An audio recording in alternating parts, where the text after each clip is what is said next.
Hello बच्चों, नमस्कार। Power electronic series में आज लेक्चर नंबर 41 है और आज से हम चॉपर सर्किट की शुरुआत कर रहे हैं।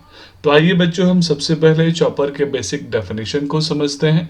तो जब भी कोई आपसे पूछे कि चॉपर क्या होता है, व्हाट इज चॉपर, तो आप सिंपल भाषा में बोलेंगे कि चॉपर एक डीसी टू डीसी कन्वर्टर है जो कि स्टैटिक पावर सेमीकंडक्टर यानी पावर इलेक्ट्रॉनिक डिवाइसेस को यूज करता है और फिक्स डीसी इनपुट को वेरिएबल डीसी आउटपुट में कन्वर्ट करता है। मीन्स एक ऐसा डिवाइस, एक ऐसा स्विच जो किसके अंदर इनपुट फिक्स डीसी हो और आउटपुट वेरिएबल डीसी में मिले, इस डिवाइस को हम बोलेंगे चॉपर। आप यहाँ पे देख पा रहे होंगे मेरे पास वोल्टेज वर्सेस टाइम के रिस्पेक्ट में ये प्योर डीसी है जिसका मैग्नीट्यूड फिक्स है। अगर इसी के मैग्नीट्यूड को हम ऑन और ऑफ प्रोसेस को अडॉप्ट करके यानी हम स्विचिंग ऑपरेशन को परफॉर्म करके अगर इसके मैग्नीट्यूड को एवरेज वैल्यू को चेंज कर रहे हैं, इंक्रीज या डिक्रीज कर रहे हैं, उस डिवाइस को हम बोलते हैं चॉपर। आइए बच्चों, इसको कोरिलेट करते हैं क्योंकि ये कुछ दूसरे डिवाइस की तरह हमें दिखता है जो आज तक हम इलेक्ट्रिकल मशीन के अंदर यानी इलेक्ट्रिकल इंजीनियरिंग के अंदर पढ़ते आए हैं और हमारे प्रैक्टिकल लाइफ में इसका बहुत सा एप्लीकेशन है। और उस डिवाइस को हम बोलते हैं बच्चों ट्रांसफार्मर। तो बच्चों, ट्रांसफार्मर एक ऐसा डिवाइस है जिसके अंदर अगर इनपुट एसी है विद वोल्टेज और करंट लेवल, उस कंडीशन में वो जो आउटपुट एसी देगा उसमें वोल्टेज और करंट की वैल्यू को वो चेंज करता है। यानी वोल्टेज और करंट दोनों वेरिएबल होते हैं आउटपुट में। अगर वोल्टेज की वैल्यू बढ़ाता है तो करंट की वैल्यू घटती है और अगर वोल्टेज की वैल्यू घटाता है तो करंट की वैल्यू बढ़ती है। और आपको याद होगा इसको हम स्टेप अप और स्टेप डाउन ट्रांसफार्मर बोलते हैं। मींस एक ऐसा डिवाइस जो कि एसी इनपुट को एसी आउटपुट में ही कन्वर्ट कर रहा है with the change in voltage and current. लेकिन ट्रांसफार्मर बच्चों डीसी पे काम नहीं करता। अगर हम ट्रांसफार्मर को डीसी अप्लाई करेंगे तो ट्रांसफार्मर उस पर वर्क नहीं करता। आप ये सब जानते होंगे और अगर नहीं जानते हैं तो प्लीज आप मेरे चैनल पे इलेक्ट्रिकल ट्रांसफार्मर सीरीज को जरूर देखें। मैं आपसे रिक्वेस्ट करूंगा कि आप कमेंट सेक्शन में कमेंट जरूर करके बताएं कि ट्रांसफार्मर डीसी पे काम क्यों नहीं करता। तो मुझे ट्रांसफार्मर की तरह एक ऐसे डिवाइस की जरूरत है बच्चों जो डीसी इनपुट को डीसी आउटपुट में ही कन्वर्ट करे, लेकिन वोल्टेज का मैग्नीट्यूड क्या होना चाहिए बच्चों, चेंज होना चाहिए। और इस कंडीशन में ट्रांसफार्मर की तरह एक दूसरा डिवाइस हमने बनाया जिसके अंदर हमने स्विचिंग ऑपरेशन परफॉर्म किया और वो कहलाता है चॉपर। और यही रीजन है बच्चों कि हम चॉपर को डीसी ट्रांसफार्मर भी बोलते हैं। अब बच्चों हम बात करेंगे वो कौन कौन से डिवाइसेस हैं जो कि चॉपर के अंदर यूज होते हैं फॉर द स्विचिंग ऑपरेशंस। इसको समझने से पहले हम चॉपर को बेसिकली दो टाइप से क्लासिफाई कर लेंगे। एक जिसको हम बोलेंगे लो पावर एप्लीकेशन के लिए और दूसरा जिसको हम बोलेंगे हाई पावर एप्लीकेशन के लिए। तो अगर चॉपर लो पावर एप्लीकेशन के लिए हम यूज कर रहे हैं तो याद रखिएगा ट्रांजिस्टर फैमिली के जनरली एलिमेंट हम प्रीफर करेंगे, जैसे आईजीबीटी, पावर बीजेटी और पावर मॉसफेट। सिमिलरली बच्चों जीटीयू को भी हम लो पावर एप्लीकेशन में प्रीफर कर सकते हैं। लेकिन अगर उसी चॉपर को हम हाई पावर एप्लीकेशन में यूज करेंगे तो उस कंडीशन में हम थारिस्टर फैमिली के एलिमेंट को यूज करेंगे और थारिस्टर फैमिली के सबसे famous element silicon controlled rectifier को हम यूज करेंगे। हो सकता है आपके मन में यहाँ कंफ्यूजन आए कि सर जीटीयू भी तो थारिस्टर फैमिली का एलिमेंट है। तो यस, लेकिन जीटीयू की जो पावर हैंडलिंग कैपेसिटी है वो लो पावर एप्लीकेशन के लिए ज्यादा सूटेड है, इसलिए हम इसको यहाँ पे यूज कर रहे हैं। तो बच्चों याद रखिएगा चॉपर के अंदर जो स्विच हम यूज करेंगे अगर वो लो पावर एप्लीकेशन है तो ट्रांजिस्टर फैमिली और अगर हाई पावर एप्लीकेशन है तो थारिस्टर फैमिली हम प्रीफर करेंगे। अब हम समझते हैं कि एग्जैक्टली चॉपर है क्या। तो चॉपर एक स्विच है जो कि इस डॉटेड ब्रैकेट के अंदर दिख रहा है। अब इस स्विच के दो कंडीशंस है बच्चों। पहला, यहाँ पे स्विच ओपन है, ओपन को मैं बोल सकता हूँ ऑफ है। अब यहाँ स्विच ऑफ है क्योंकि हमने स्विच को ओपन करके रखा है और जितने टाइम तक हम स्विच को ओपन करके रखते हैं उसको बोलते हैं ऑफ टाइम, यानी टी यहाँ पे टी ऑफ है। अब जब स्विच ऑफ होता है तो आप सब पहले पढ़ चुके हैं कि वो अपने अक्रॉस वोल्टेज को होल्ड करेगा और करंट की वैल्यू उसके अक्रॉस 0 होगी और वो रेटेड वोल्टेज को होल्ड करके रखता है ऑफ पोजीशन में। जब हमें अपने चॉपर को ऑपरेट कराना होता है, यहाँ पे सी एच चॉपर बता रहा है, जब हमें चॉपर को ऑपरेट कराना होता है तो हम यहाँ स्विच को क्लोज्ड करेंगे, यानी यहाँ चॉपर को टर्न ऑन करेंगे और जितने टाइम के लिए हम चॉपर को ऑन करके रखते हैं उसको बोलते हैं टी ऑन टाइम।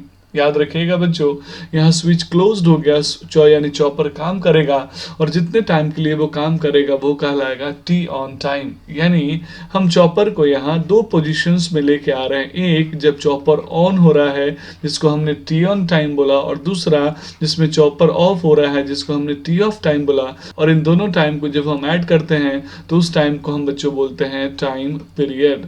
आप जानते होंगे एक वो टाइम जिसके बाद वो रिपीटेटिव वर्क स्टार्ट करता है, that is called time period. अब यहाँ हम चॉपर के ऑपरेशंस में एक सबसे इंपॉर्टेंट एलिमेंट को याद रखते हैं, that is called duty ratio. याद रखिएगा बच्चों, ड्यूटी रेशियो को नॉर्मली लोग अल्फा या फिर डेल्टा से रिप्रेजेंट करते हैं। यहाँ मैं ड्यूटी रेशियो को डेल्टा से रिप्रेजेंट करूंगा। डेल्टा से रिप्रेजेंट करने के लिए, ड्यूटी रेशियो को रिप्रेजेंट के लिए हम डिनोमिनेटर में टोटल टाइम लिखेंगे जिसको बोलेंगे टी, और उसके और न्यूमरेटर में लिखेंगे on time. Means duty ratio हमेशा on time upon time period means T on plus T off का रेशियो होता है, that is called duty ratio. और इसी ड्यूटी रेशियो से हमें पता चलता है कि मेरा डिवाइस टोटल टाइम में कितना टाइम ऑन हुआ और कितने टाइम में ऑफ रहा। आगे इन ड्यूटी रेशियो के बारे में हम डिटेल में और डिस्कशन करने वाले हैं। अब बच्चों यहाँ हम चॉपर के क्लासिफिकेशन का चर्चा कर लेते हैं कि ऐसे कौन कौन से पैरामीटर्स हैं जिसके बिहार पे हम चॉपर को क्लासिफाई करते हैं। तो आइए इसको हम कोरिलेट करते हैं ट्रांसफार्मर से। बच्चों जैसे ट्रांसफार्मर को क्लासिफाई करते समय हमने डिफरेंट डिफरेंट पैरामीटर्स लिया। जैसे जब हमने क्लासिफाई किया तो step up and step down transformer.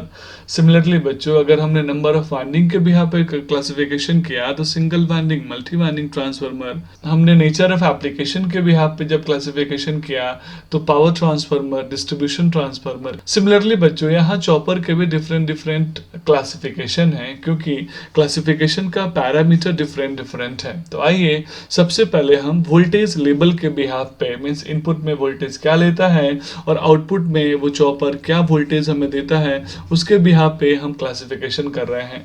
और उसके हिसाब से जस्ट लाइक ट्रांसफार्मर, पहला कहलाएगा स्टेप अप चॉपर जिसमें आउटपुट जो वोल्टेज होगा वो बढ़ के मिलेगा। दूसरा कहलाएगा स्टेप डाउन चॉपर जिसमें जो आउटपुट वोल्टेज होगा बच्चों वो डिक्रीज होकर मिलेगा। और तीसरा कहलाएगा स्टेप अप और स्टेप डाउन चॉपर जिसमें एक ही चॉपर के अंदर हम वोल्टेज को घटा भी सकते हैं और वोल्टेज को बढ़ा भी सकते हैं। अब बच्चों ये तो ट्रेडिशनल क्लासिफिकेशन है। आज के टाइम में हम इसी चॉपर को किसी और नाम से जानते हैं, बक चॉपर, बुश चॉपर और बक एंड बुश चॉपर। तो आइए बच्चों मैं यहाँ एक ट्रिक बताता हूँ जिससे आप याद कर सके कौन सा बुस्ट होगा कौन सा बक होगा, क्योंकि यहाँ कंफ्यूजन बहुत ज्यादा होता है। आपने एक फेमस ऐड सुना होगा कि boost is the secret of energy, यानी बूस्ट पीने से एनर्जी बढ़ती है। तो सिमिलरली मैं यहाँ बोल सकता हूँ बूस्ट पीने से एनर्जी बढ़ती है, वैसे ही बूस्ट चॉपर से हम वोल्टेज को स्टेप अप करते हैं, वोल्टेज को बढ़ाते हैं। तो जब भी हम स्टेप अप चॉपर की बात करेंगे तो आपको रिलेट कर लीजिएगा बूस्ट से। तो बूस्ट का मतलब होता है स्टेप अप करना यानी बढ़ाना।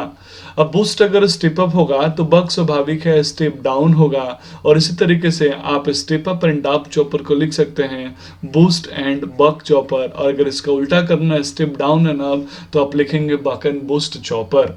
आइए बच्चों अब हम दूसरे पैरामीटर के बिहार पे क्लासिफिकेशन करते हैं जिसमें हमने वोल्टेज और करंट के डायरेक्शन को एज्यूम किया है जो कि चॉपर के अंदर इंड्यूस्ड होते हैं और फ्लो होते हैं।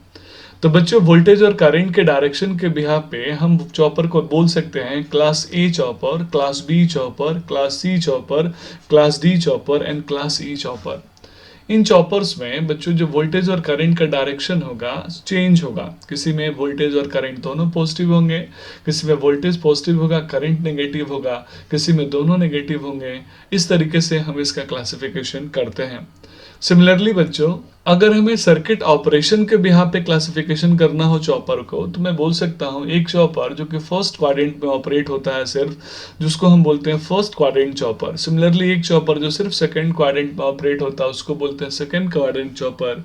एक चॉपर जो दो क्वाड्रेंट में एक साथ ऑपरेट होता है चाहे वो फर्स्ट एंड सेकंड हो या फर्स्ट एंड थर्ड हो उसको बोलते हैं टू क्वाड्रेंट चॉपर। और एक चॉपर जो कि मल्टीपल क्वाड्रेंट में यानी चार क्वाड्रेंट में ऑपरेट होता है, step up step down step up and down तीनों की तरह यूज होता है, उसको हम बोलते हैं मल्टी क्वाड्रेंट यानी फोर क्वाड्रेंट चॉपर। तो बच्चों आप क्वाड्रेंट के बारे में ऑलरेडी जानते ही होंगे कि जैसे इसको हमने फर्स्ट क्वाड्रेंट बोला, इसको सेकंड क्वाड्रेंट बोला, इसको थर्ड क्वाड्रेंट बोला और इसको फोर्थ क्वाड्रेंट बोला। आगे हम एक एक करके इन क्वाड्रेंट ऑपरेशन के बारे में डिटेल में चर्चा करेंगे। चाहे आप चाहें तो क्वाड्रेंट के बिहाफ पे जो क्लासिफिकेशन हमने किया है उसको आप क्लास बी और क्लास सी और क्लास डी चॉपर से कंपेयर कर सकते हैं।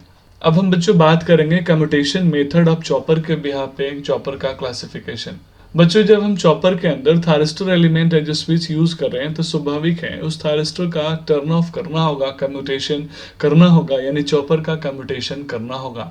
चॉपर का कम्यूटेशन अगर फोर्सली हम कर रहे हैं तो उसको हम बोलते हैं फोर्स्ड कम्यूटेशन, और उस फोर्स्ड कम्यूटेशन के दो टाइप होते हैं, वोल्टेज कम्यूटेशन और करंट कम्यूटेशन। तो इसको हम बोलते हैं वोल्टेज कम्यूटेटेड चॉपर और करंट कम्यूटेटेड चॉपर।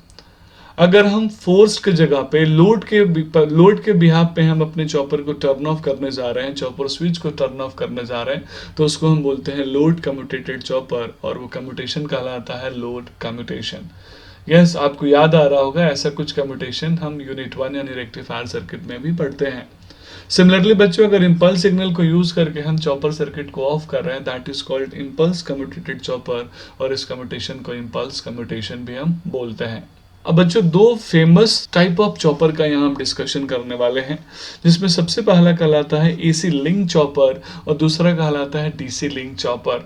तो बच्चों सबसे पहले हम समझते हैं एसी लिंक चॉपर। चलिए अज्यूम कीजिए कि मेरे पास इनपुट डीसी है और मुझे आउटपुट भी क्या चाहिए, डीसी विथ वेरिएबल वोल्टेज। लेकिन मैं यहाँ पे पहले डीसी इनपुट को एसी में कन्वर्ट कर रहा हूँ with the help of inverter, क्योंकि इन्वर्टर डीसी को एसी में कन्वर्ट करता है। उस आउटपुट एसी को मैं ट्रांसफार्मर की मदद से स्टेप अप करूंगा, अपने एज पर नीड ट्रांसफर करूंगा और वापस फिर से रेक्टिफायर सर्किट जो कि एसी को किस में कन्वर्ट करता है, डीसी में, उस रेक्टिफायर सर्किट से मदद से हम एसी को वापस डीसी में कन्वर्ट करेंगे और हम यहाँ डीसी में वेरिएबल वोल्टेज ले लेंगे। इस मल्टी स्टेज कन्वर्टेड चॉपर को हम बोलते हैं एसी लिंक चॉपर, क्योंकि यहाँ इनपुट और आउटपुट भले ही डीसी था लेकिन बिटवीन द सेक्शन हमारे पास एसी में हमने कन्वर्ट किया था, एसी से हमने लिंक किया था, जिसको हम बोलते हैं एसी लिंक चॉपर।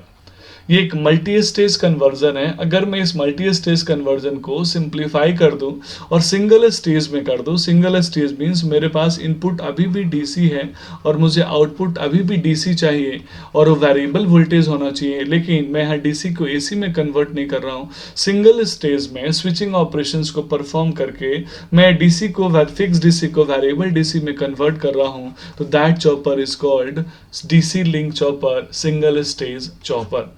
अब आपके मन में ये सवाल आएगा कि एसी और डीसी लिंक चॉपर में बेटर कौन है, तो स्वाभाविक है डीसी लिंक चॉपर के अंदर कॉम्प्लेक्सिटी कम है, नंबर ऑफ स्टेजेस कम है, इसीलिए डीसी लिंक चॉपर ज्यादा प्रेफरेबल है as compared to AC link chopper. तो बच्चों अब हम बात करेंगे चॉपर के एप्लीकेशंस के बारे में। तो जैसा कि हमने बताया उन सभी जगह पे जहां हमें फिक्स डीसी को वेरिएबल डीसी में कन्वर्ट करना हो स्विचिंग ऑपरेशन के थ्रू, वहां पे हम चॉपर एप्लीकेशन को यूज करेंगे। जैसे switch mode power supply system के अंदर, डीसी मशीन के स्पीड कंट्रोलर के अंदर, डीसी वोल्टेज बूस्टर्स यानी वोल्टेज को बढ़ाना और घटाना हो उस सर्किट के अंदर, बैटरी चार्जर के अंदर, रेलवे यानी ट्रैक्शन सिस्टम के अंदर, इलेक्ट्रिक व्हीकल यानी इलेक्ट्रिक कार के अंदर, उन सभी जगह पे जहां इनपुट फिक्स डीसी हो और आउटपुट वेरिएबल डीसी चाहिए, चॉपर सर्किट को यूज करेंगे। तो that's all about introduction of chopper. क्या आज भी रिज्यूम बनाना आपके लिए सरदर्द है? बेटा तुमसे ना हो। क्या एचआर इंटरव्यू आपको डराता है?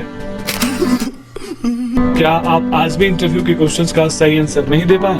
अरे हाँ भाई हाँ। तो परेशान मत होइए, आपके लिए मैं एक जादू की छड़ी लेकर आया हूँ जो आपके जीवन को बदल देगी और आज से असफलता आपसे कोसों दूर होगी। और वो जादू की छड़ी है engineering interview insights, the ultimate guide to technical and HR questions and answer.